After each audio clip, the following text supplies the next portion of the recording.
J'ai fait des études ce matin, j'ai étudié par exemple les cas de crise que nous avons comme ce qu'on appelle l'AVC. L'AVC attaque la tête, n'est-ce pas? Et quand je faisais des études pour la France, c'est incroyable, ceux qui sont touchés par l'AVC.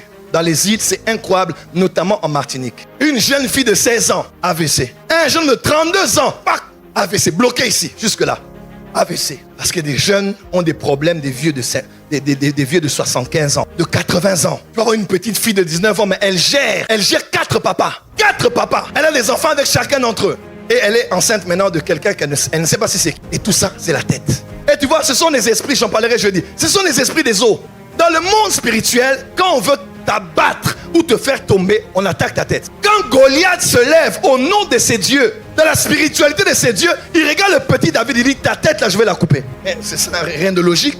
Tu peux tuer le petit garçon, pourquoi tu parles de sa tête? Et quand David aussi, au nom de son Dieu, parle, il dit, aujourd'hui, je vais couper ta tête et la livrer ton corps aux oiseaux du ciel. Et lorsqu'il allait en guerre contre Goliath, il n'a pas sorti une épée, il n'a pas attaqué son ventre, il a ciblé la tête. Si Goliath est touché à la tête, son corps finira par s'écrouler. Dans la guerre spirituelle, dans le monde spirituel, on sait très bien que pour faire tomber le géant que tu es, la géante que tu es, on va toucher ta tête. Soit au niveau de la santé de ta tête physiquement, soit au niveau mental.